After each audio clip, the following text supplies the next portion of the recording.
Folks, a little bit over 2 years ago when that bad guy came out of his house and he unexpectedly pointed his handgun at me, the first thing that went through my mind is, holy cow, this is real. Then the second thing that went through my mind is, I am not going to die today. I am not going to die on the street. I am not going to end up on a cold metal table at the morgue.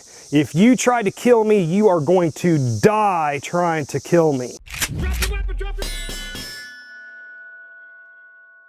Hey folks, do you expect violence and dangerous times after SHTF? Do you fear marauders coming in the middle of the night and cutting your throat to take what you have again after SHTF? If so, then this video is for you, so let's jump into it. Hey, hopefully you can hear me over these cicadas. This is the time of the year for those 17-year cicadas to be out, and they are extremely loud today, so let's get on with this. So folks, as a long-time hardcore prepper, and then also somebody that's had this prepping channel for several years, I've had the opportunity to speak to a lot of preppers out there. And some of the most common things that I hear preppers say is, I hear one type of prepper that says, after SHTF, I'm going to shoot anybody that knocks at my door. Anybody that comes to my door asking for food, I'm just going to shoot them. I'm just going to wipe out, I'm just going to blow away everybody that gets in my way after SHTF. Then I also hear the other preppers say, another set of preppers say, like, man, I don't know if I could ever bring myself to actually kill somebody in self-defense. Folks, if you have either one of those mindsets that you're just going to blow everybody away after SHTF, or if you don't know if you could actually bring yourself to kill somebody in self-defense, just understand that both of those mindsets are detrimental, not just to you as a prepper, but they're detrimental to you as a person, just flat out. Now let's first visit the number one type of prepper, which is just the prepper that says, hey, I'm just going to blow everybody away after SHTF. Let's go back and visit that mindset first. If you are that type of prepper that has that type of mindset where you are fantasizing, or not even fantasizing, but imagining that you are going to be shooting a lot of people after SHTF, I think that you just don't have a grasp of the realities of deadly force situations and how they actually go down. You just have to remember that anytime that you are forced to point your gun at somebody and pull that trigger, and I know this, when you are forced to point that gun at somebody and pull that trigger, you will never be the same person again. You will forever be a changed person. And sometimes that new person that you are isn't exactly fun. Hey folks, big tech does not want me to show you this, so I have to be really careful how I word this. But if you want bang sticks, PSA has them. And then if you need freedom seeds for your bang sticks, PSA also has them. And I will put an affiliate link down below so you can check them out if you want. Now let's get on. Most of us that carry guns for self-defense, we actually love people. We actually want to protect people. We don't want to hurt people. So when we are forced to hurt a bad guy who is a person, when we are forced to shoot a bad guy, that will mess with your head. Almost for certainly, it will mess with your head. You won't enjoy the fact that you have had to commit such great violence against another human being. Even though that human being was creating great violence himself, and you had to use greater violence to overcome that, you still won't like the fact that you had to do that. Now you can type and pound on the keyboard all day long saying, oh, after SHTF I'll be able to shoot somebody, I'll be able to put them down, no second thoughts about it, no problem. So you can type on the keyboard all day long that that's how it's going to be, but how you think it's going to be, how you type on the keyboard of how it's going to be, and how it will actually be down the road is two different things. And folks, if you are the second type of person, the type of person that says, man, I don't know if I could ever bring myself to actually shoot and kill another person, folks, you've got to change that mindset or you are a future victim. And not only could you be a victim, but your family could also be a victim of your hesitancy to act also. Folks, you gotta have that mindset of you will kill if you have to. And in fact, your mindset needs to be is I will not die. If you kill me, I'm going to kill you in the process. If you try to kill me, you are going to die in the process. You've got to develop that warrior mindset. I even like the saying of I am not a survivor, I am a warrior. I am not a survivor, I am a warrior. I don't survive, I thrive. I can do this, and I will get through this.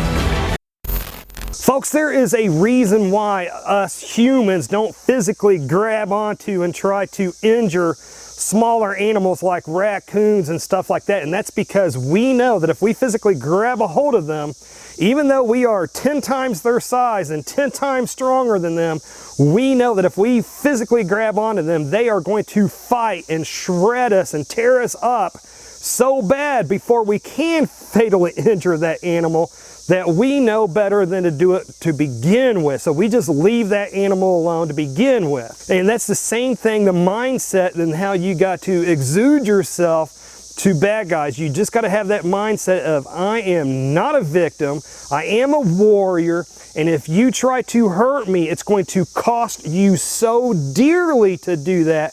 You just might as well just walk on by and leave me alone. You just have to have that mindset of I will fight and claw and scratch and do everything I can to hurt the bad guy that's trying to hurt you. And a good example that I can think of this is a scene from The Walking Dead. And in that episode, some bad guys had Rick Grimes and his family, and they were trying to hurt the boy and stuff like that. And Rick Grimes actually, well, he was wrapped up with the bad guy. He actually bit and ripped that bad guy's jugular vein right out of his neck in order to kill that guy in order to survive. And that is the kind of mindset that you need to have. Folks, a little bit over 2 years ago when that bad guy came out of his house and he unexpectedly pointed his handgun at me, the first thing that went through my mind is, holy cow, this is real, this is really happening. I've just entered into a deadly force situation where I am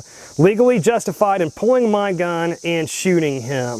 Then the second thing that went through my mind is, I am not going to die today. I am not going to die on the street. I am not going to end up on a cold metal table at the morgue. If you try to kill me, you are going to die trying to kill me. And that is just the type of mindset that you need to have. You don't want to commit violence, but when that time comes, you have to be willing to commit great violence, horrible violence, to overcome that violence that is trying to be perpetrated against you or another innocent person. Now, along with having the proper mindset of being able to commit great violence against a bad guy, you also have to have the mindset and the knowledge of what to expect of yourself physically and mentally after that self-defense shooting or that deadly force situation that you protect yourself in. Folks, when that deadly force situation first starts to unfold, when your life starts flashing before your eyes, when that bad guy points his gun at you or starts charging at you with his knife or whatever it is, once your life starts flashing before your eyes and you just, you say, if I don't act now, I will definitely die. When that happens, your adrenaline will go from here and shoot through the roof.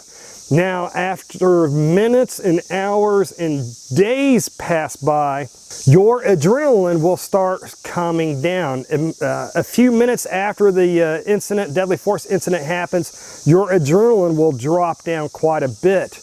But your adrenaline will many times take on a true life or death situation, your adrenaline will can take a very long time for it to actually return back down to zero where it was right before you almost lost your life and you had to use deadly force to defend yourself.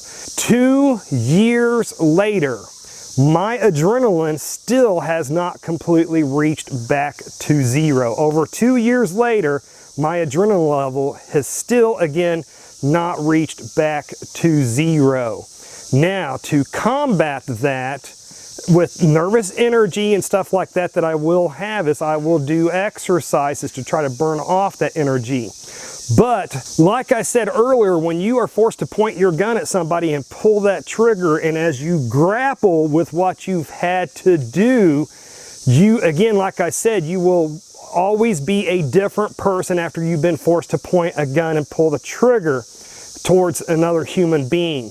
That is going to change you, but you got to combat that so that it doesn't change you in a negative way.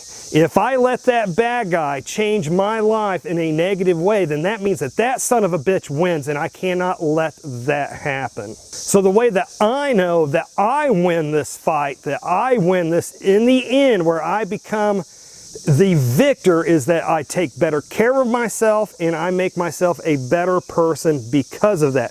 Because anything less than that means that he wins, and that is not allowed. So I believe the proper mindset to have is that you do not wish to commit violence against other people, but if you are forced to, then you are capable of committing great violence against other people, against bad guys, in order to save your life or another innocent person's life. And then if you are forced into a deadly force situation, then your mindset needs to be that you will be the most fiercest opponent that bad guy has ever had, and you will fight till your last breath to make sure that you come out of that situation alive and a better person. So folks, why don't you do me a favor and comment down below with your thoughts on this subject. What can you add to this video? Tips to be a better warrior and for somebody to not be a victim. And folks, to learn firearms training that criminals fear, to learn firearms training that will give you the best chance of survival